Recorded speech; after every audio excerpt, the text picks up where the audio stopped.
Hello again, friends, and welcome back to another edition of Jim Cornette's Drive-Thru, right here, wherever it is that you find it, each and every week, and tell a friend.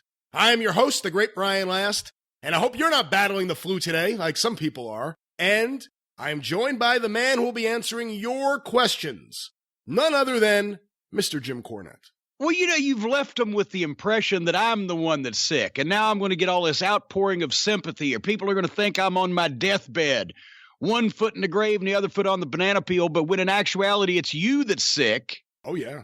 And you're trying to cover it up bravely. Attempting to cover it up, but also there were several clues. One, friends, you almost cracked.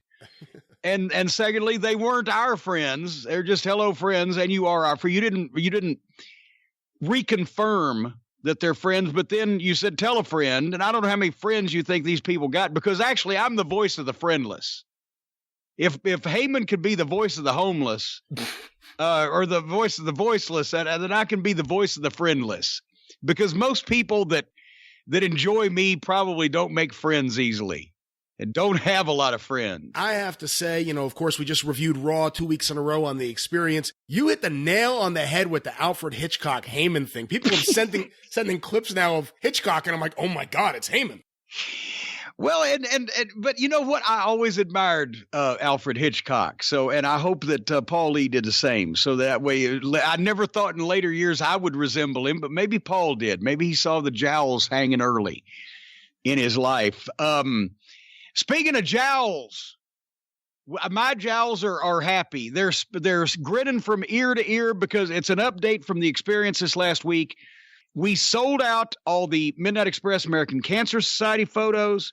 We sold out the Jim Cornette action figures. Those hopefully will be available again this summer, depending on our relationship with China.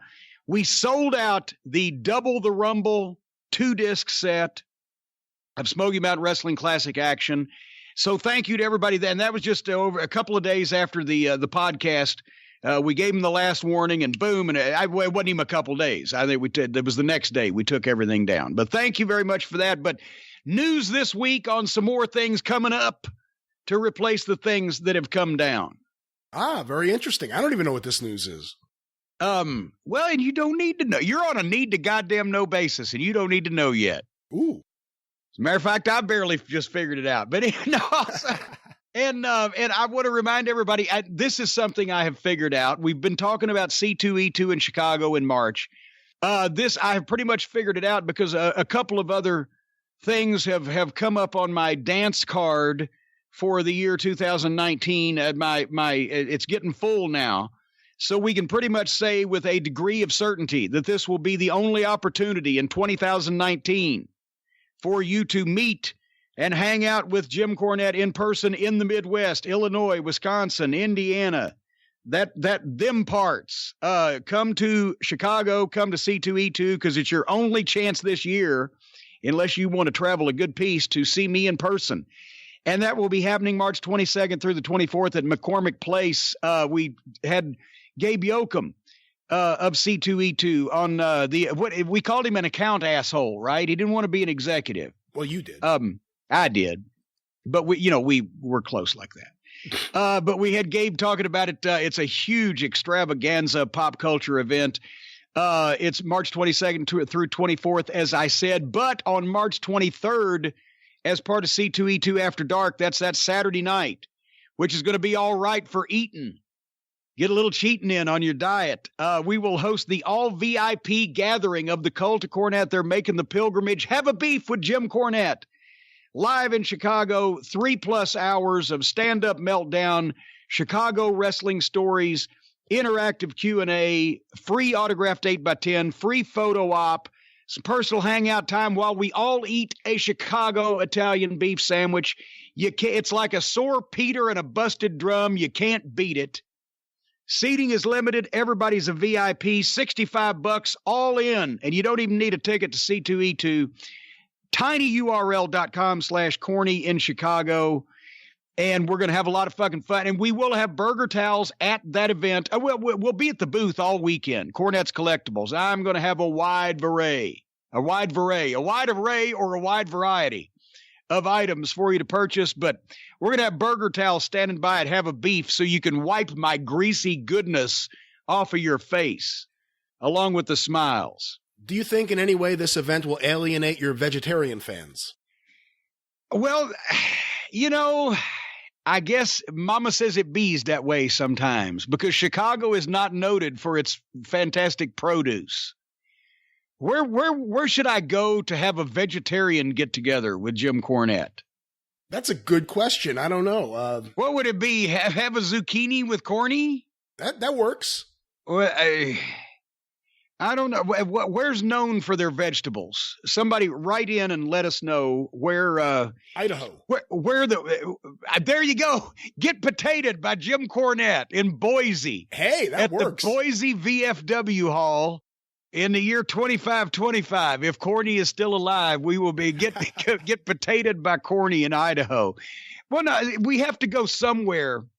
Brian, and I think you'll concur with this. We have to go somewhere where not only are they noted for their fine produce, their fruits and vegetables, but also a place where they don't use chemicals or any kind of pesticides that will poison you. Because then if you got poisoned by a big chemical corporation or given bad medicine by one of these big pharmaceutical corporations or given a defective product by one of these big automotive companies, or are injured on the property of one of these major corporations like Universal Studios or Marriott, or if you are not only addicted to opioids, or have someone in your family or your social circle who was born addicted to opioids because of no fault of their own, because of the lax regulations and the pharmaceutical companies bypassing of same, you'd have to know somebody that could fight for your rights and get your retribution and revenge and justice. Somebody that could put the hammer down on the people that try to keep you under their thumb. A guy who would fight for the right of every man, woman, and child, who would not only be a wrestling fan, but he'd be one of us, a member of the cult of Cornette, somebody, a champion of justice to speak out. Who could that be, Brian? Who? There's only one man who puts the hammer of justice down, and that's Stephen P. New. Who? Stephen P. New. That's who. Stephen P. New and the New Law Office, newlawoffice.com, 888-692-8084. We've had him on the program here before. He's our house legal consultant. We are going to be having him again upcoming to talk about the big event in West Virginia in April. He's going to be a part of that also. But Stephen P. New is for you. If you need to sue, you can get even with Stephen. And I love hearing when the cult of Cornette members, when they interact with Stephen either on Twitter or some of them have brought cases to him, which we cannot discuss now. They're judicial matters, so we can't just come out and say it. But many of the cult members have brought cases there, and it's great to see how he interacts with the wrestling fans. Well, he is a wrestling fan. That's the nice thing. Well, that's why he interacts with them. He has intercourse with each and every one of the people that what he has, you know what is intercourse? It's a giving and taking. It's social intercourse. It's interaction. Watch what you say, or his wife's going to bring the hammer of justice down right on Stephen. I don't think he has any kind of intercourse with his wife. That would be immoral. Keep that anyway. All right. Well, we got some questions here. Got Jim. Any questions? Boy, my flu is really picking up as the show gets going. But our first question, Jim, was sent in via email to CornyDriveThru@gmail.com from Mike Shepard in Denver. Jim, how much of the epic match at Clash of the Champions 6, Midnight Express versus Barry and Ric Flair, Barry Windham, I should say, did you actually call? Or Rick's lesser known younger brother, Barry Flair? How much of that match did you Barry Flair, as a matter of fact, was barely there. How much of that match did you actually call? Knowing that Bobby or Jim usually called spots in matches, this must have been a challenge for Jim since Flair was involved. How did this go down on spot calls? By the way, this is one of the best midnight matches I've ever seen. Well, what?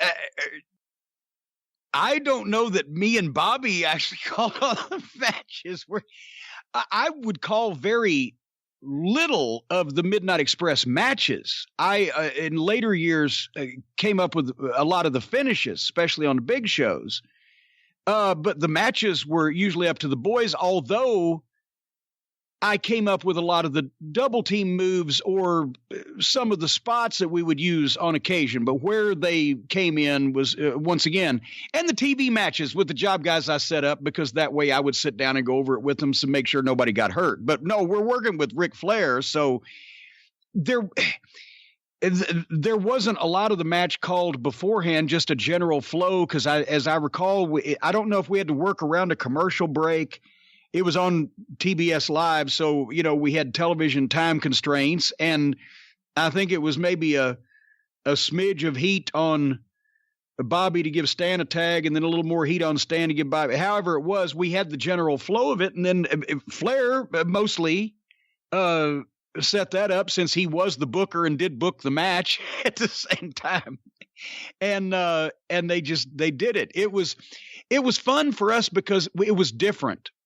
Not only did we never work, we worked with Barry Windham in tags with Ronnie Garvin and his brother Kendall and a few other people, but we never got to work with Rick because he was almost always in singles. And Rick just wanted to have this match because it was, four of the best guys in the business. And it was good for ratings without at the same time using up a match that was being asked to draw money at the house shows. But yeah, it was fun because it was different, because Flair did a lot of different stuff and he called a lot of different stuff for us. Usually we called our matches, but in that case, he had them doing so it was different. It was different all the way around. Plus we had just switched babyface, so the people were with it because that was brand new too, before they screwed that up later on TBS. Are you happy with that match looking back on it now? Yeah, except they went to the awkward, as I remember it now, they went to the awkward box inset promo of Paul Lee because we were coming up on Starrcade in an odd point during the match and etc. And it just, I wasn't happy with the way it particularly was shot all the way through and came off on television, but I think it was pretty good as a match. The people liked it. They're in Chattanooga.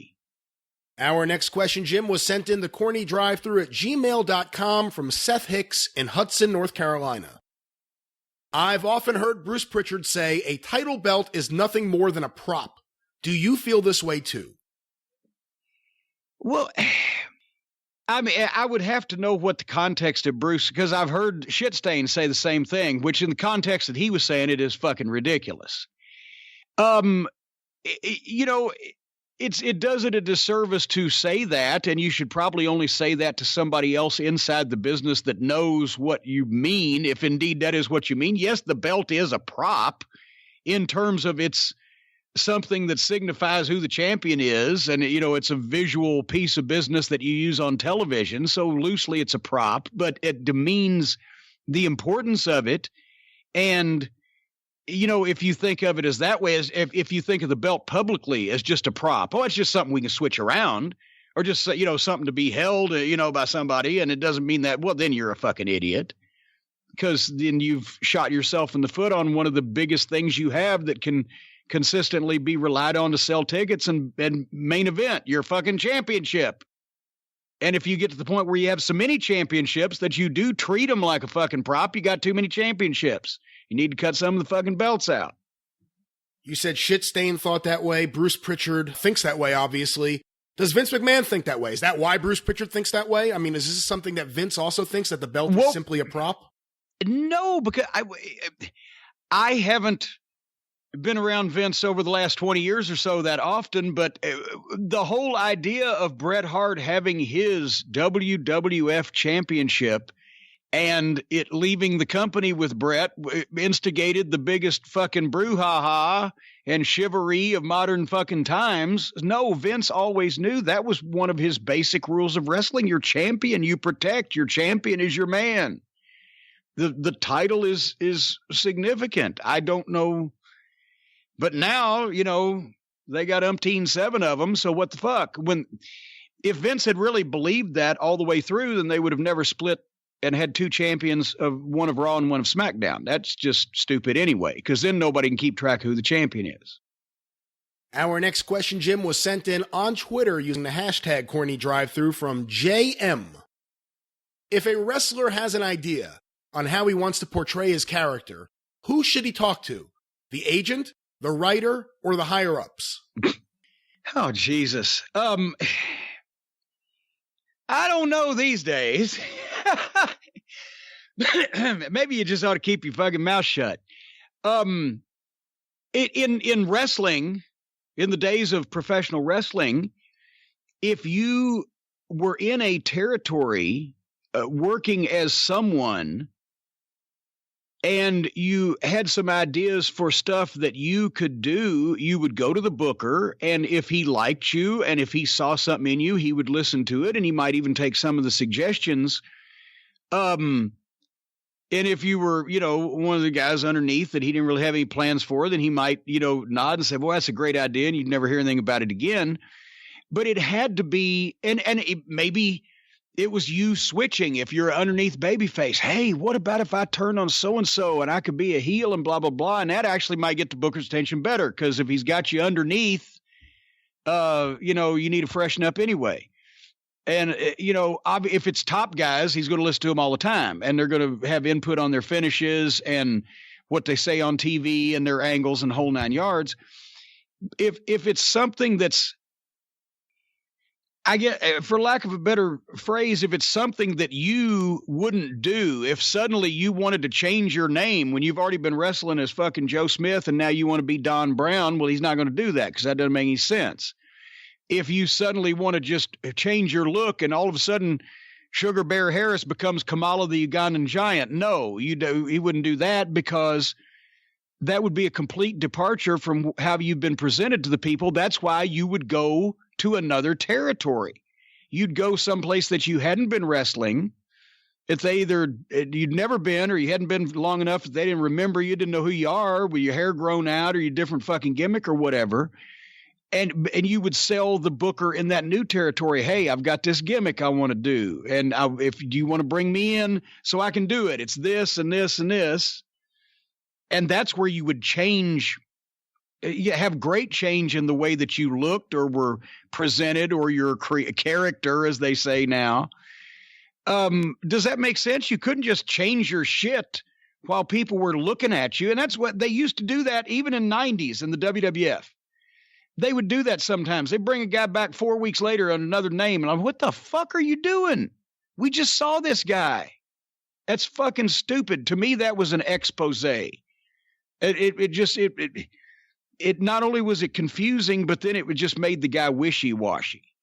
So you would always, if you wanted to do, like I said, if you wanted to switch either heel or babyface, improve your position in the territory, hey, I've got this new finish I want to do, or can I start doing this on my promos or whatever? That's kind of stuff you'd go to the booker for. But if you just thought you sucked and you had a better idea of what you wanted to be, then you'd give your notice after you found a place to go where you could go try that out and be that somewhere else and see if it worked.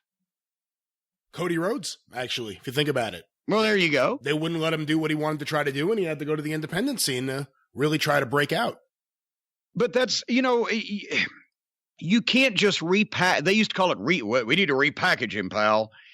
You can't repackage somebody that they've just been watching. And if they didn't give a shit about him then, they ain't going to give a shit about him now. Send them away. As JR used to say, let them go away and learn a new hold. Come back with a different look, different attitude, different name. Something's happened to them to change them emotionally, mentally, physically. They've got a new outlook on life, whatever the fuck. Get them the fuck away. Let the bad taste wash out of your mouth. Let the stink go away of whatever they've been doing that didn't work. And when they come back, if it's good, then they got a shot at it. If it's not good, they should have stayed away. But you could have changed Stone Cold Steve Austin from Chili McFreeze to Stone Cold Steve Austin overnight, and Stone Cold Steve Austin wouldn't have been over because Chili McFreeze wasn't fucking over. You have to just completely depart. And anyway, there you have it. Our next question, Jim, was sent in on Twitter using the hashtag CornyDriveThru from Matthew Cameron Naismith. What do you prefer referees wearing, the black and white zebra-style shirt or the more traditional shirt and black bow tie? Well, once again, more traditional wear. That's old WWF style, right? In most of the territories, if you had a referee, he was wearing, stripes. Now, I will say this, in Tennessee, for a while there, especially in the 70s, Paul Morton and some of the other guys would wear what do they call them? Like a polo shirt, right? With the big NWA logo. And it was like a blue shirt with the NWA logo, and that looked kind of referee-ish.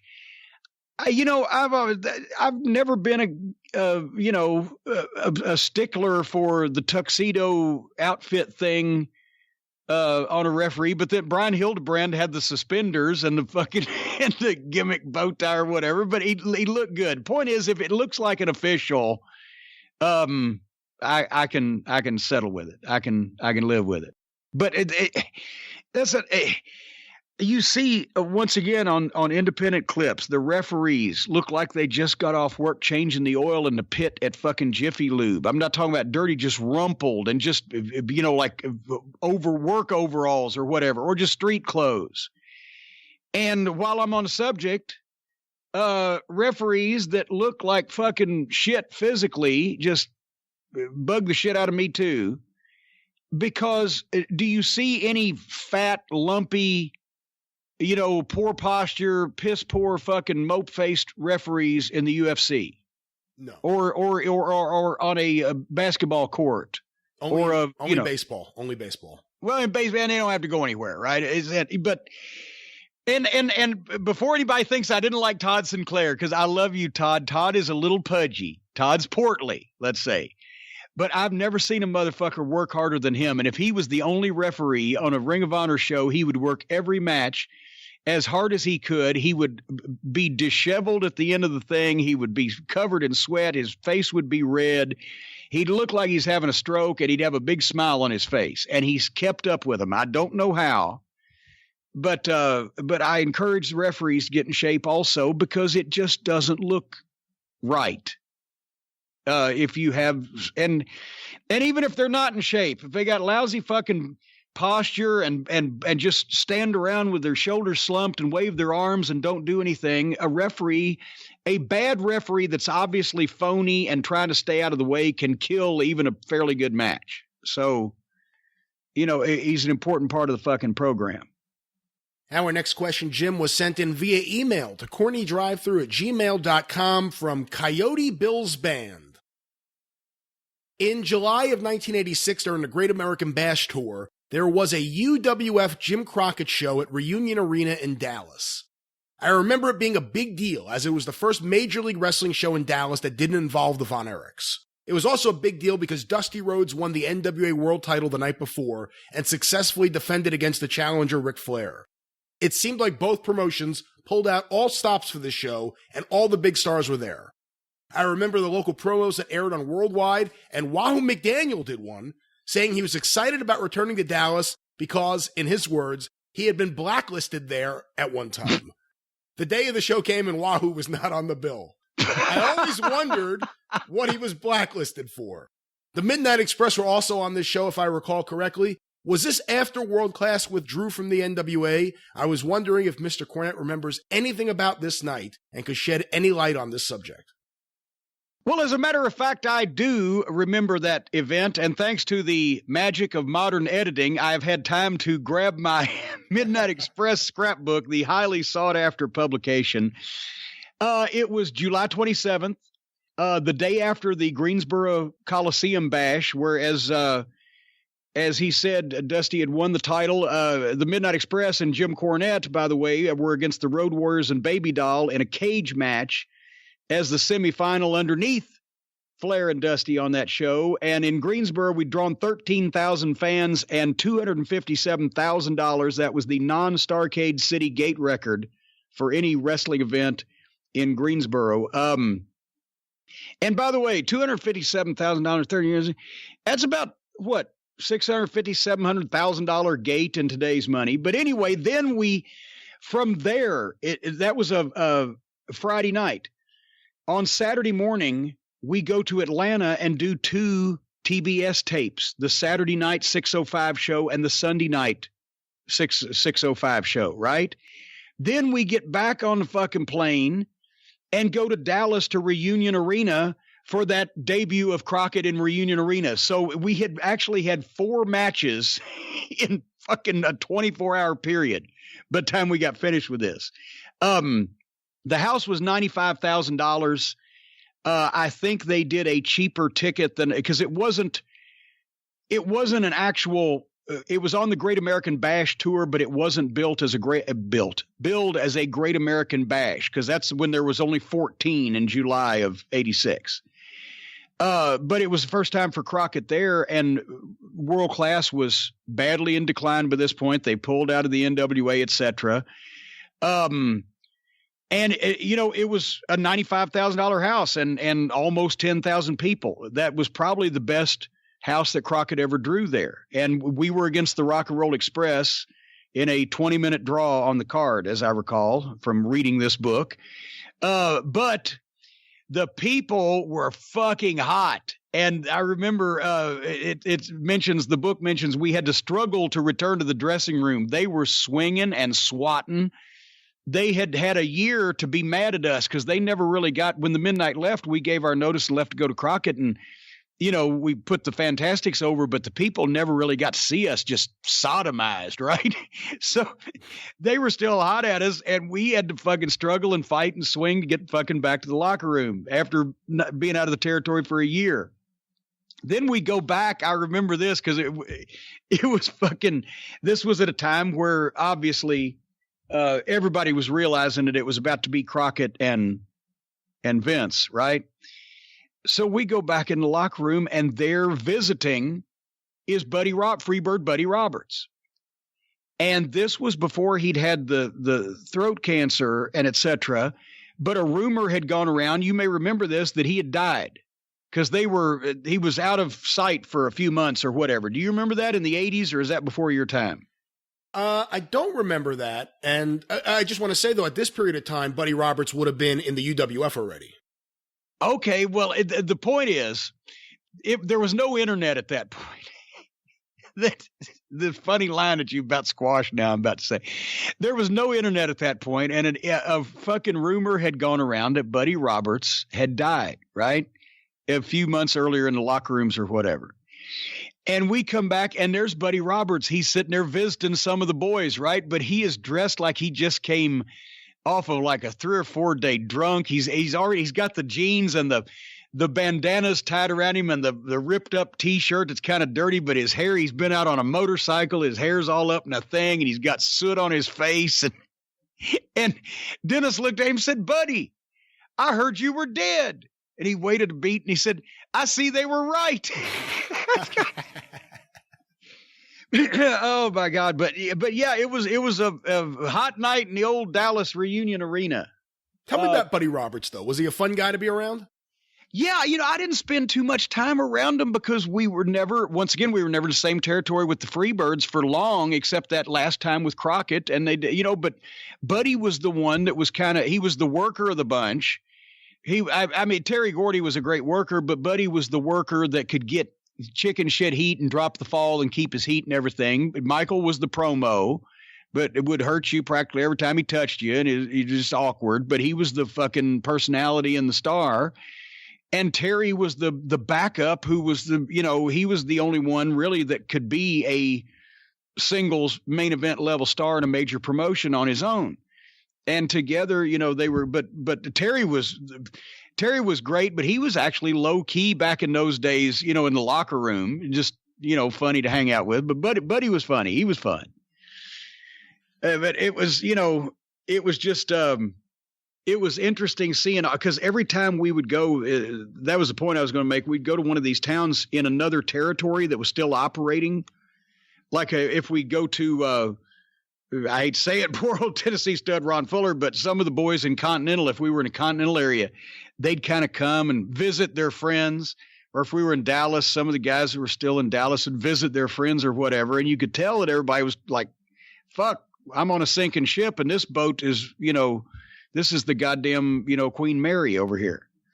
And that's why I always, at that point, I always got a bad taste in my mouth for ever going to a wrestling event that I wasn't booked on, because it looks like then that you're wanting to get a job or whatever, except if, in certain cases.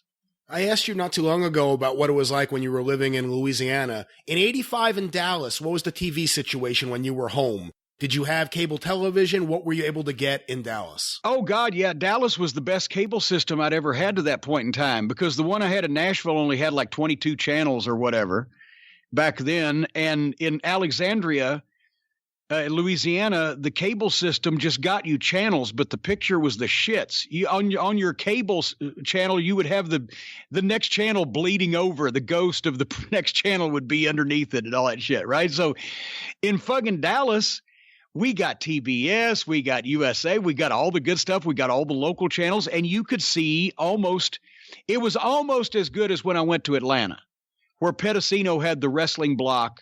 On Saturday nights, you could watch 8 hours of territory wrestling and the TBS shows. But in Dallas, you could see, obviously, all the TBS shows. You could watch Vince on USA or whatever if you wanted to.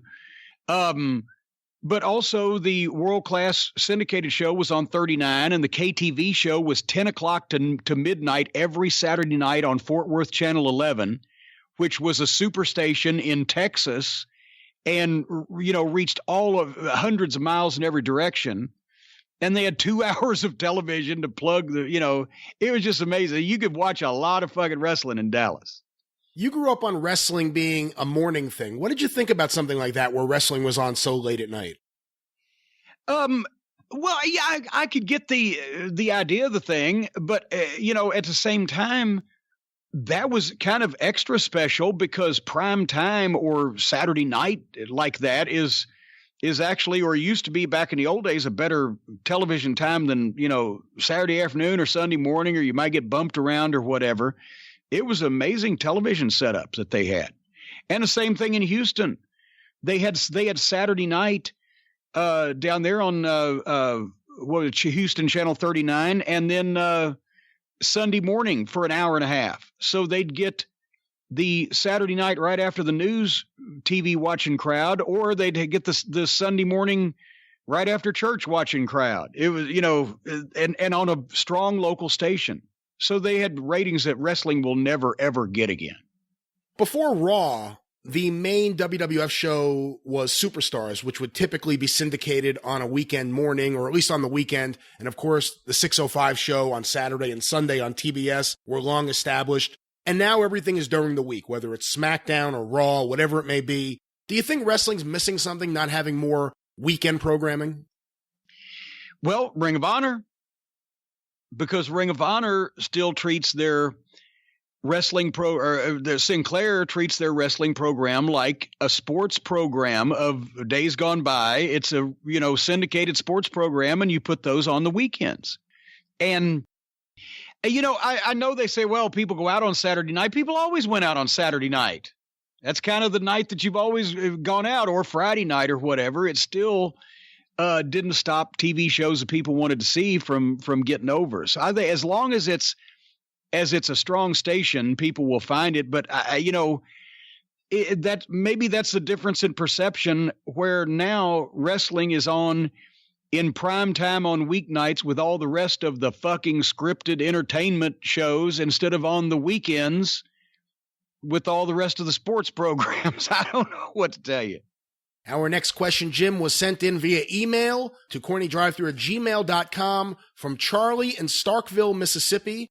And I just want to say, Charlie, you don't have to send the same questions over and over again. I get them the first time. Yeah, Charlie. Last warning, Charlie. Last warning, Charlie. But here's Charlie's question. I was listening to an interview with Danny Doring, where he said social media would have been doomsday for ECW in the 90s. What effect on the business do you think social media would have had in the 1980s? A negative or positive effect if it had existed then? It would have had a incredibly horrible effect because every wrestler in the business would have been divorced. Their personal lives would have been hell. There would have been all kinds of shit going on. I don't think, honestly, that either the promoters or the wrestlers in the 80s would have exposed the business on Twitter or social media or done the things that the guys do today where they just already assume that everybody knows. And there wouldn't have been pictures of guys that were fucking feuding with each other out having dinner in a restaurant, they especially posted by them. There wouldn't have been guys congratulating each other for their match. None of that. That group of guys and that group of promoters wouldn't have done that even if the technology had existed. But what would have happened was every goddamn one of the guys that fucked up in some way with drugs, alcohol, or women, which if you take those three into account was everybody, they would have been stooged on, reported on, have been up in arms. The girls at the matches, if they were able to fucking pull a phone out of their pocket and some way or another contact the guys' fucking wives. Good God, the bloody fucking sheer torture and mayhem, the horribleness and awfulness of it would have never been forgotten. I can't imagine what the fuck guys would have been going to jail on a regular basis for shit that they just did for fun on the way back home from the fucking show. Our next question, Jim, was the more my brain is fucking expanding, the more I think about it now. With what take any expose of the professional wrestling business out of it. If there had been social media in the 80s where normal civilians could take pictures of things, record things, and send them around the world in an instant, none of us would be having this conversation right now. Well, even beyond the legalities of it, in terms of kayfabe busting, it would have really hurt things. In terms of guys getting hurt in one territory and going somewhere else, you wouldn't have been able to do that. Well, but, you could have got around that, though. You could have just stopped saying, okay, the guy's leg is broken or whatever. I'm talking, and I know the fans would have been able to, put news out, but what I'm saying is the boys and the promoters that were involved in those days would not have on their own, without it already being a foregone conclusion and too late to stop it, would not have just put out shit that blatantly exposed the business. They would have cut some good promos on each other, probably. Can you see what Flair and Dusty would have been saying to each other on fucking Twitter while they were actively having a program? Well, no, because Flair is one of the guys that probably would have been arrested. Well, yeah, they wouldn't give him his phone when he was in jail, but no. I mean, I would think that every wrestler probably that ever went to plumb crazy in Charlotte after a show committed an arrestable offense just in the bar of some description. So, and that's not even counting on, naked wrestlers on airplanes and, All right, enough about Flair. Well, I'm thinking of, I believe I once watched 7 particular felonies go on of a sexual nature one night after a show in Spartanburg, just with popcorn in my lap. But nevertheless, it wouldn't have worked back in those days. No, not at all. Our next question, Jim, was sent in on Twitter using the hashtag CornyDriveThru from Daniel. Jim, do you have any good stories about Sandy Scott? Well, a very short question, and thank you, Daniel, for your brevity. Sandy, obviously, he was the good Scott brother. Sandy, was partners with me in Smoky Mountain Wrestling. He was involved from the very start because Sandy had been, obviously, he and his brother George were a great tag team back in the 50s and 60s. And they had worked in a variety of places. They were from Ontario, but they had been huge up in Calgary for Stu Hart. And they were, popular in different places around the country. And they'd worked back in Canada, but they were especially popular in the Carolinas because it was a tag team territory and they liked brother teams. So Sandy basically stayed there. George and Sandy had a famous falling out. And I don't know if we ever heard the story of what it was about, but they didn't speak for 15 years or whatever. That's amazing. I got to stop you right there. That to me has always been amazing, only because they worked in the same company for so long together. Well, it was amazing to me too until I met George Scott. But anyway, they had a falling out, and Sandy, George Scott went somewhere else. He was somewhere else. I think he was booking in Texas or doing something in the early 70s. Sandy stayed and wrestled as a single, and as he wound his wrestling career down in the Carolinas, started promoting towns, running towns, checking up at the box office, etc., for Jim Crockett. And when they closed, Sandy Scott was one of only 3 people that had a private office in Crockett's office, Dusty, Crockett, and Sandy.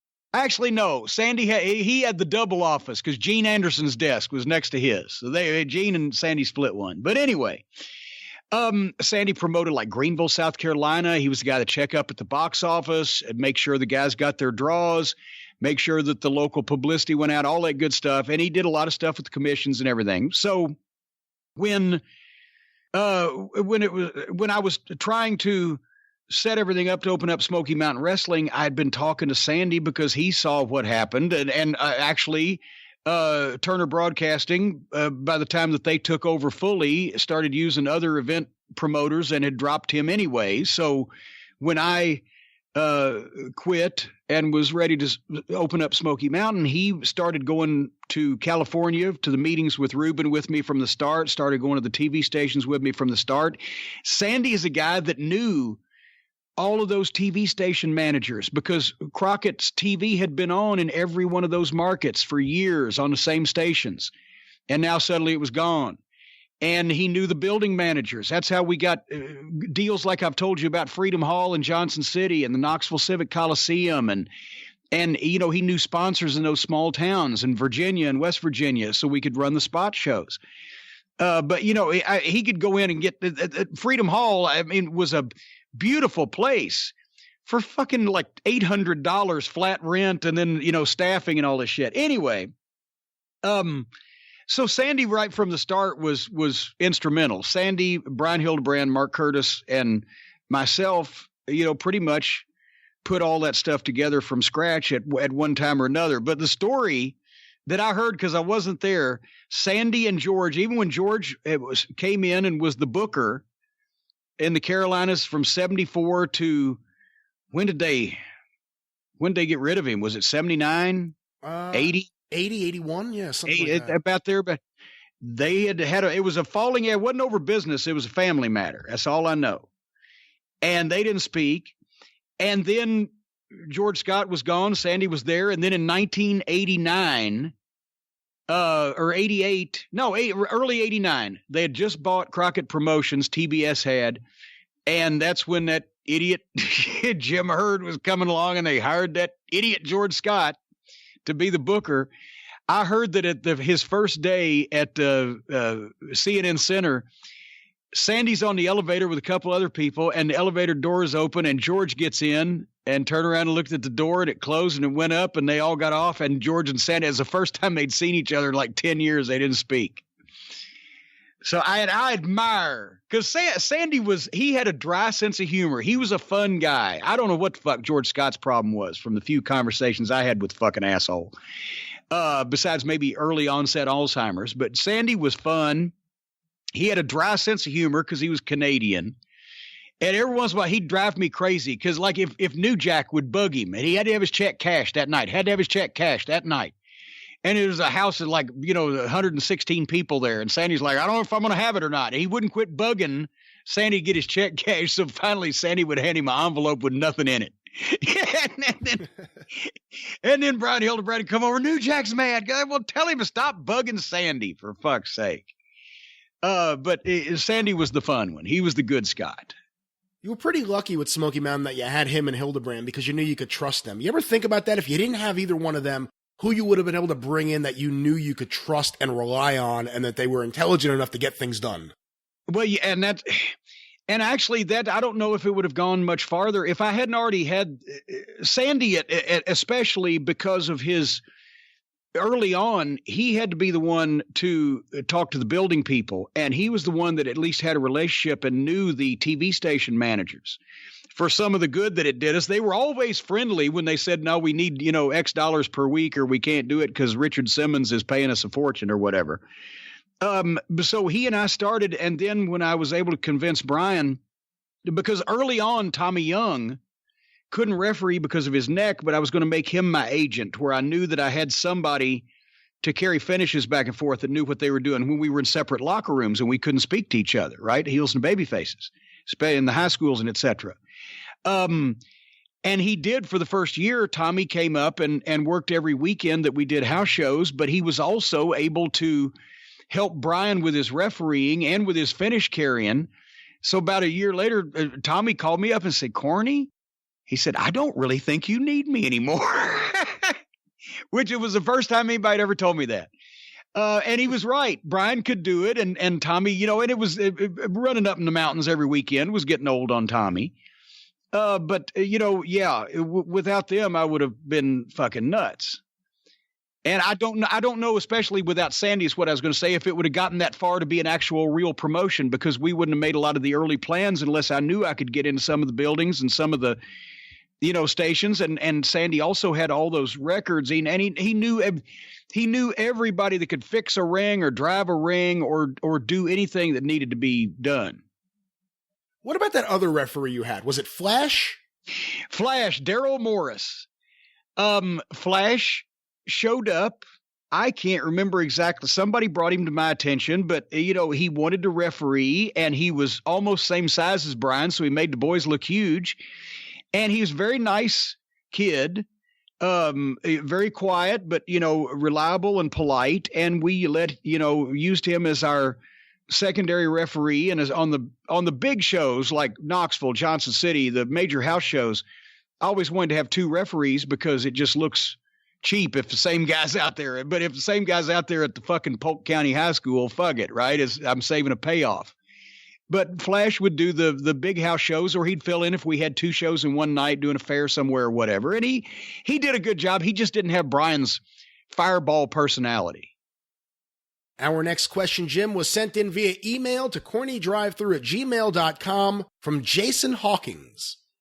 Hello, Jim. First off, I absolutely love your weekly podcasts. It is so much fun to relive the good old days gone by and hear your amazing details and recollections.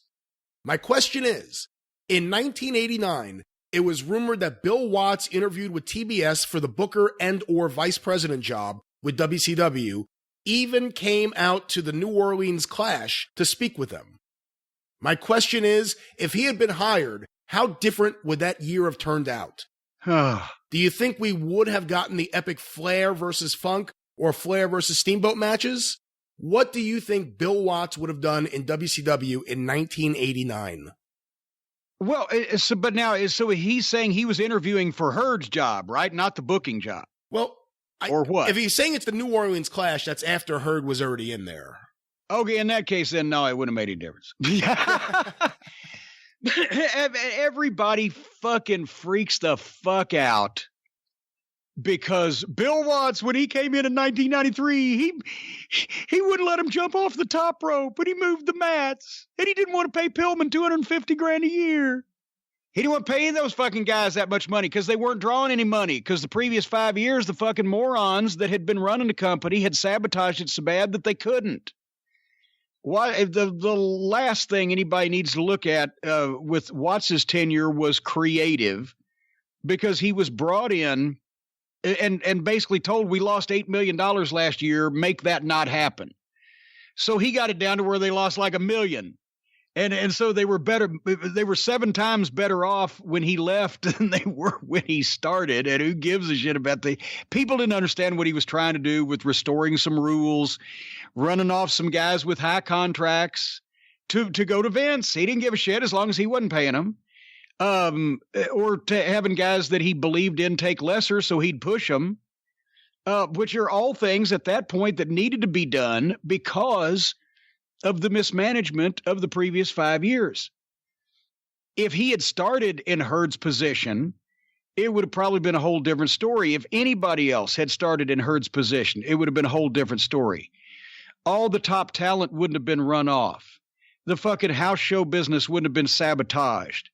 Every fuck up that Herd created, the multiple booking committees and musical chairs, who's in charge, signing people to contracts and then forgetting about them 3 months later, just the whole 9 yards. It wasn't the booking or the creative at any point, although there was a few regimes that didn't help it.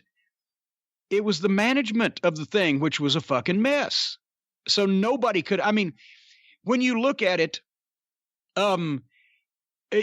everybody that was anybody had a chance and a shot at being involved in the booking in WCW between 1989 and 1996, right? When they never made a fucking penny. But the management was either suspect. Jim Herd for 3 years, who set them on a path they never recovered from. And finally, what Bischoff did that was good was bluff Ted Turner into actually spending some fucking money so that he could get the guys that people thought was the WWF invasion. And they ran on that for 3 fucking years. That's what happened. You can analyze it to death, but pretty much in a 30-second sentence, that's what happened in 15 years of WCW. Our next question, Jim, was sent in to CornyDriveThru@gmail.com from Rodney Esty. Do you think John Fell only got over because of his name? Or do you think if he had a boring name that he could have gotten over on sheer talent alone? I think when he changed his name, because a lot of people don't know this, but John was adopted. And the Fell family were his adopted parents. His real birth name was Phil McCracken. But okay, maybe that let's try that again. His real see, I'm not sure this thing is on. His real name was Phil McCracken. Hey. Yeah, all right. All right. I think John got over the old-fashioned way by hard work and kissing ass. Our next question, Jim, was sent in to CornyDriveThru. Was sent in on Twitter using the hashtag CornyDriveThru by Simon Reynolds. A few weeks ago, Jim said how much he and the Midnight Express were paid per year, possibly by Jim Herd. Did they have to cover their own expenses, hotels, meals, etc., or were they paid by the company? Well, no. Jim Herd never gave me a goddamn thing except heartburn. But TBS paid our salary. You got a check for a gross amount. You were an independent contractor. So if your contract was for $150,000 a year, let's say you got $3,000 a week, right? And you also got your plane tickets because that was ridiculous. They couldn't ask you to buy your own plane tickets to travel across the fucking country, but you were responsible for your own hotel and your own ground transportation and your own meals while you were on the road because you were an independent contractor. Unless, see, the announcers started. This is another thing. I got a better deal when I was announcing I did when I was actually one of the fucking on-air, performers. And not to downgrade the announcer's position, but they were paying the announcers more than the wrestlers by the time they got finished. And they would also, if the announcers had to go on the road for the TVs or whatever, they would pay the announcers ground trans and fucking hotel, everything. So they got so and that's Herd even gave me the reasoning one time. Well, I can pay you more than I can pay the Midnight because you're doing announcing too. It had always been, hey, Cornette, do color, right? It's in the wrestling business, right? I had always done the color for nothing because I was already there at the TV show anyway, and it's more chance for me to run my mouth and get me and my boys over. But they were paying me more to do color commentary, a job I would have done anyway and already was doing for Crockett anyway whenever they asked me, than they were paying the fucking wrestlers. Anyway, I digress. So, yes, that's the way. And then WWF, same thing. If you were a full-time talent on the road, they'd give you a plane ticket, but you had to pay your hotel, your gas, your rental car, your, food, whatever the fuck. Except if you were just going for, if you were like going for television, or like Sonny one time had the deal where they would pay her road expenses because they weren't booking her they were booking her for PR appearances and shit. So the people that were actually just on the road for PR or on the road to talk on television or whatever, they got treated better than the guys that were taking the fucking bumps. Never could figure that out either. What do you think should happen? How should expenses be covered by wrestling promotions? Well, but here's the thing. Wrestling, local wrestling promotion, regional wrestling promotion, or WWE. The fact that anybody is working for the WWE that is sent on the road to fucking take bumps and have matches. I used to say cut your head, but they don't do that anymore. And it is not having all of their expenses paid is fucking ridiculous.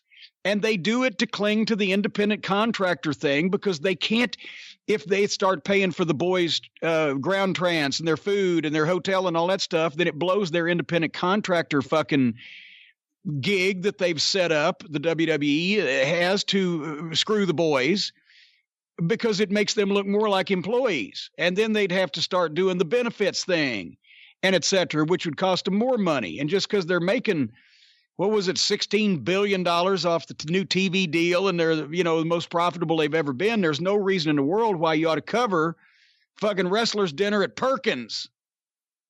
It's just fucking stupid. As we've said, the whole independent contractor thing is stupid when you reach the level of the WWE. And the level that WCW was at briefly. Any other wrestling promotion, and probably New Japan, other wrestling promotions, no, I can understand. Ring of Honor, I can understand why they don't make the guys employees, because they're lucky enough to be able to pay the guys to be independent contractors and wrestle. And that's not just picking on Ring of Honor. Smaller promotions that would upset the entire financial structure of the whole thing if you had to pay benefits. But you could still, that's one thing.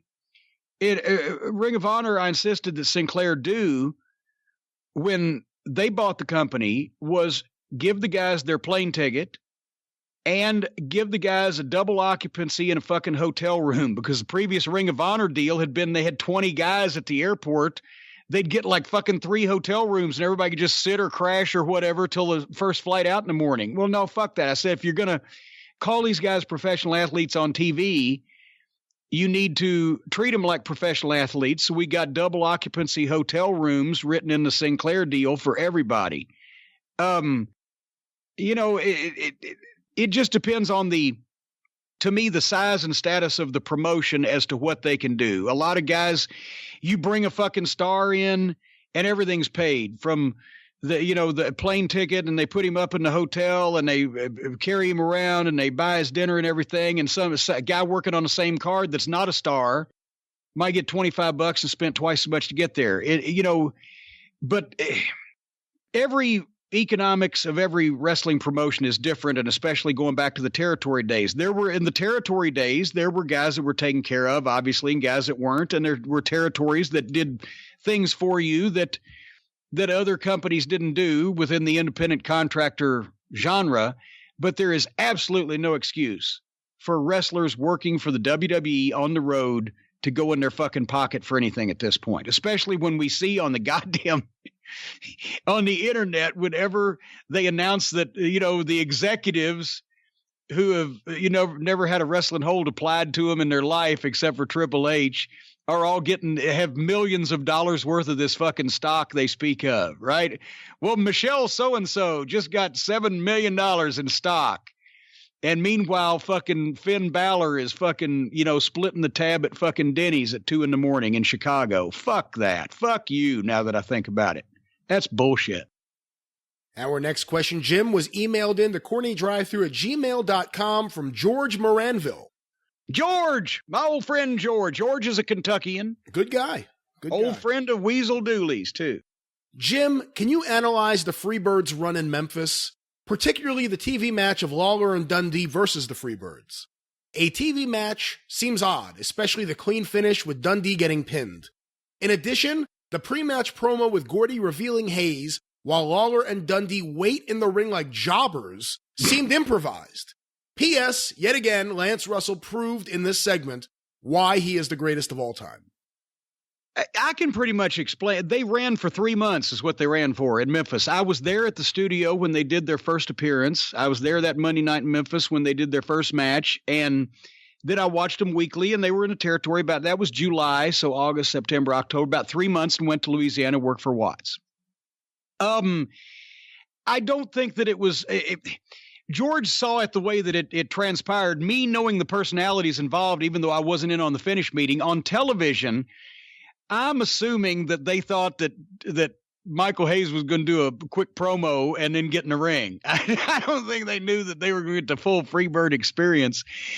And Lawler and Dundee, and they're standing there waiting. Lawler had also, that's when he made that ill-advised fashion choice of having that curly perm like that Mike Brady had one time in the 70s. And it just, oh my God, he had it for a week and his hair was fried for 3 months from getting it out.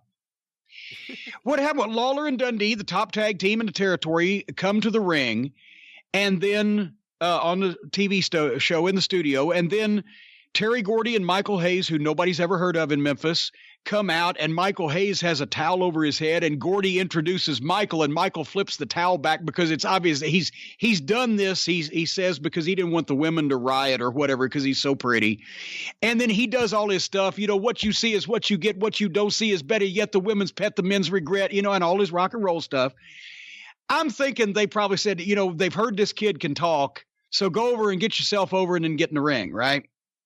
They had been working, Hayes and Gordy had, for Nick Goulas in the Nashville end of the territory for a few months because they'd come up from Mississippi where they had first, really started teaming up, even though they'd known each other forever. Anyway. For the Culkins.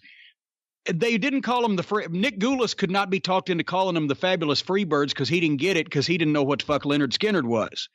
He was the one that asked about fucking the Freebirds, asked his booker, I think Tom Ernesto or somebody. Bob Eaton told me a story. He said, are them boys out taking them marijuana pills?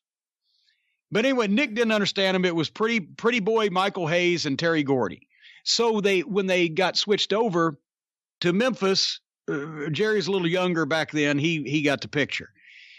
Remember, that was just a short time after the Tupelo concession stand brawl. This was 1979. This was when Robert Fuller took the Knoxville guys and went back to Knoxville after they lost their talent. And Memphis was on its ass anyway, so nobody was really miserable to see him go. And Jarrett had shot the Tupelo concession stand brawl with Lawler and Dundee against Wayne Ferris and Larry Latham, the Blonde Bombers. And he added Danny Davis as the sergeant to be their manager. And that, along with bringing Jackie and Roughhouse Fargo back, pretty much brought the business back in the territory. He tripled the houses in like 3 weeks with Lawler and Dundee and Ferris and Latham.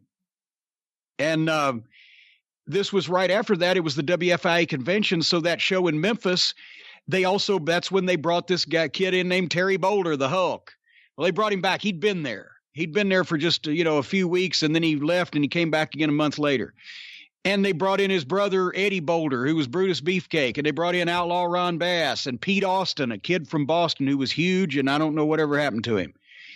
And the Tommy and Eddie Gilbert were working the underneath deal with Buddy and Ken Wayne, the father and son deal.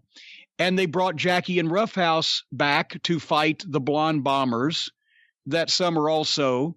So amongst this, they're trying to find new talent. So I can see where they would have brought Hayes and Gordy over from Nashville. They've heard the kid can talk, the big kid can work. Let's try to push these guys on top. So they've got a match with Lawler and Dundee on TV, which Lawler and Dundee never wrestled a tag match on TV, and they beat Bill Dundee. They weren't going to beat Lawler, but they beat Dundee. So that was meant to get them over as a shocking incident as a top tag team. And then they went Monday night to the Coliseum, and if I'm not mistaken, I don't have my books in front of me. I saw it in front of me, but that was 40 years ago this summer. But I think they went 30-minute Broadway. Part of that was because the Fargos and the Blonde Bombers was going to go afterwards and be a wild-ass fucking brawl with all the tables, and part of it was because Ron Bass and Pete Austin couldn't put any time in with Hulk Hogan and Eddie Boulder, or Hulk Boulder and Eddie Boulder, because they were the shits. So they went 30-minute Broadway, and that was when they first let Hayes and Gordy come out to music, and they did the strutting entrance and the whole 9 yards, and Brian Hildebrand next to me taking pictures like, hey, this shit could get over. And they tried him on top for a couple weeks. And then they started moving back down. And then they did a program with the Freebirds and Handsome Jimmy Valiant and Steve Regal. And I mean, those were some great matches because Gordy could fly for Handsome and Regal could sell for the Freebirds, right? So those were great matches. And that was like the main event in Evansville or whatever, if Lawler wasn't on the card. And then slowly you saw after several weeks, the Freebirds were doing the underneath tag team program, and Wayne Ferris and Larry Latham with manager Sergeant Danny Davis, the Blonde Bombers, were back up in the main events again. And I have to think, and this is entirely plausible on everybody's part, either Hayes and Gordy, being young teenage punks, and they would admit this themselves, ran their mouths and said some shit that got them some heat, or they liked the matches, but they just, the Blonde Bombers were a better heel blonde tag team for a Southern Territory with a manager that could fucking interfere. And they were established because they'd had the program with Lawler and Dundee, and they actually drew better at that point in time because the Fabulous Freebirds was a brand new thing. So that being said, I wasn't surprised. I was disappointed because I liked watching them and I liked their matches, but I wasn't surprised when they left the territory because I don't think they were going to get used on top over the Blonde Bombers. And Watts, there was another time where Watts was looking for young guys that he could make stars out of in his territory that nobody'd seen before. So the Freebirds went down there, did the fucking angle with JYD, and the rest, as they say, is history. And the Blonde Bombers were over in the Tennessee territory for the next 2 years. In 1980, the WFIA convention, you got to witness the famous Ole Anderson turn on Dusty Rhodes in the cage in the Omni in Atlanta. 79, you get to see the Freebirds come out to the music, and you also get to see a young Hulk Hogan. In 78 in Knoxville, was there anything special on that show? Yeah, well, actually, that was the first time I'd been to the Knoxville Coliseum in person, and I just loved it. It's hard to explain, but when you went to wrestling in other territories, everything seemed different. It wasn't the same kind of wrestling show. The ring looked different. The music they played was different if they had entrance music at all, but even the music beforehand in the arena looked different. The talent was different. The style of wrestling in the ring was kind of different. The ring announcer was different. And you could do that in 25 different places across the country. There wasn't a big earth-shaking event in Knoxville on that show that had an impact on history like that. But there was some great matches, including that chain match that Ronnie Garvin had with fucking Boris Malenko. And they're both bleeding like crazy. And then the Stomper ran in because Malenko was Stomper's manager. And it looked like Garvin was going to bleed out. And they had some wild shit going on back then in Knoxville. And it was exciting to go to different territories. Did you go to the studio? Of course, went to the studio, the next day, and actually went to a spot show in Tazewell, Tennessee also, never dreaming I'd be running that town. Fucking, it said 1970. That would attend 14 years later, I'd be running the territory. Not as well, though, as Fuller was doing it then. When I was 14 and I went down to Smoky Mountain Wrestling Fan Week, Les Thatcher couldn't have been a classier guy, couldn't have been a nicer guy, couldn't have been more giving with his time and answering questions. Just a spectacular guy. Still is to this day. What was it like in 78 when you went down there as a kid? Was he the same way? The same thing. He was nice to all the people at the convention, but I have the pictures of him because that's what I was a slight bit of a ringer. I shall explain that back in those days, most of the time, the professional wrestling photographers shot in black and white instead of color because for the magazines and the programs. It was different printing methods back then. I say this to explain that for whatever reason, if you wanted to enter best professional photographer, you had to enter black and white. Well, I was still shooting in color before Bill Apter got a hold of me. And so I had a lot of color stuff at that time. So I entered best amateur photographer, and they had like best action, best posed, and best different size or whatever. Les Thatcher gave me like 8 different certificates for best photo. And every time I'd come up and he still remembers that to this day.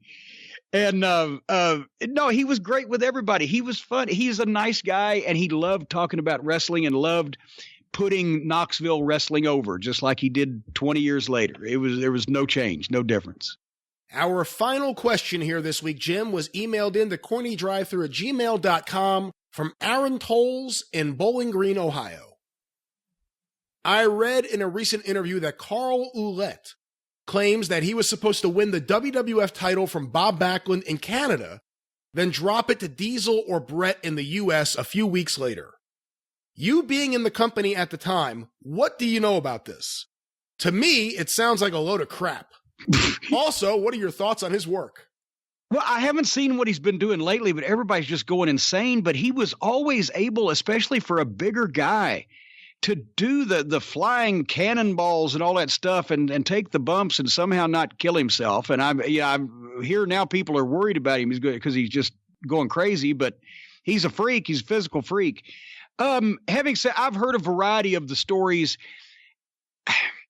I believe that somebody told him he was going to get the belt in order to get him to do a job in Montreal at some point. And I also believe that the Clique prevented him from fucking getting his big shining moment in Montreal, as the story goes, because they weren't going to put the belt on Pierre at the time, who would have been huge in Montreal, and everybody else everywhere in the world would have gone, what the fuck, because of the way that he was being presented and everything else was going at the time. It would have come out of left field for the rest of the world and would have drawn a stadium crowd in fucking Montreal. But no, I can believe that they had told him that at some point. Someone had told him that or give him that impression to get a job out of him. But I don't mean I mean to get him to put somebody over, whether it was Nash or do the job or whatever the fuck the beefs they had. But no, I don't believe they ever intended to put it on him. How many of those guys in like 95, early 96 just got fucked with so much by the Clique that they ended up just like walking away? Like Carl Ouellet, he seemed like he had so much potential, so much talent, had great matches with Bret Hart. And then he was kind of driven away. I've heard Bigelow talk about the fact that the Clique fucked with him when he was alive. What are your thoughts on all that? Well, yeah, it was insufferable. That was the biggest problem. That's why probably I would say all in all, I would view my time in the WWF creative team and or in Stamford as mostly the biggest pain in my ass I've ever had, not just because I was miserable living in the Northeast, but because it was always something with somebody comprised in the Clique, some fucking drama, some fucking issue that just made everybody's job harder. And was just childish, and I don't know why that's the biggest unanswered question to me about Vince McMahon ever in history, is why, especially at some point during a year where he was actually losing money, not even making a profit, but losing money, that he put up with all that fucking immature, childish, dramatic bullshit. Yeah, I know Shawn Michaels is incredibly talented in the ring, one of the most talented guys ever, but he wasn't a draw. That's the thing that always got me was, why are you putting all your money behind the guy that's not drawing fans? And I actually think he was a draw when he came back after the supposed back injury. He was a draw then because it was nostalgic and it was not as crowded of a field. But the first time around, no, he drew better than Nash did, because Nash, as we all know, was the lowest drawing WWF champion in history. Yeah, I think it's one of those stories that, Shawn Michaels had go home heat in 96 and 97. And then eventually he went home. I guess he went home with his own heat. But with that, Jim, the drive-thru has closed. All right. We've done it again. Of course, you can subscribe to the official Jim Cornette channel on YouTube, tinyurl.com/official Corny YouTube, or just go to YouTube and search for Jim Cornette. It should pop right up. Please subscribe, and thank you to everyone who's been watching and, of course, commenting on all the videos there and sharing them with their friends. We really do appreciate it. tinyurl.com/official Corny YouTube. It's always nice when you can share things with your friends, especially things that don't require medication. That's right. And as long as it's not the flu. Of course, we also want to remind you that the Jim Cornette Experience debuts each and every Thursday, wherever it is that you find your favorite podcast, and of course, available at any time, whenever you want to hear it. Any news on what we're doing this week on the show, Jim? No. Okay. Find out what it will be. I'm kidding. Actually, we're going to finish up the trilogy. Everybody said the first 2 weeks we reviewed Raw. A lot of people were saying we feel your pain. Don't review Raw, review SmackDown. It's a better show. So this week, to close out the trilogy of modern wrestling reviews, I'm going to give SmackDown a chance. Much like Peace, I don't know whether it'll take, but I'm going to give SmackDown a chance. You say trilogy. I think we may have to do more of these shows where you review modern wrestling. People really love it. There's going to be a little break in between, though, after this. All right. Well, I got some super secret kayfabe things coming up, too. I ain't going to have free time. Oh, well, can't wait to hear about this, but you could hear more about it. That's why it's super secret and kayfabe. You can't hear about it. Find out on the Jim Cornette Experience. Debuts Thursday, or available wherever it is that you find your favorite podcasts. Of course, you can follow Jim on Twitter at the Jim Cornette. You can follow me on Twitter at Great Brian Last, and you can hear me on the 605 Super Podcast at 605 mothership at 605pod.com, or available wherever it is that you find your favorite podcast. The current episode is right now in production with an amazing In the News with Jim Cornette. Stay tuned for that coming later this week, 605pod.com. Of course, you can go to Cornette's Collectibles at jimcornette.com. There's likely to be something left in the store there, right, Jim? Well, there could be something left. I don't know. They've drained me of my blood. There's nothing left but the light switches. Of course, T-shirts, autograph photos, DVDs, burger towels, restraining orders, and so much more. JimCornette.com. But until Thursday on The Experience, for Jim Cornette, I'm the Great Brian Last. Tally-ho!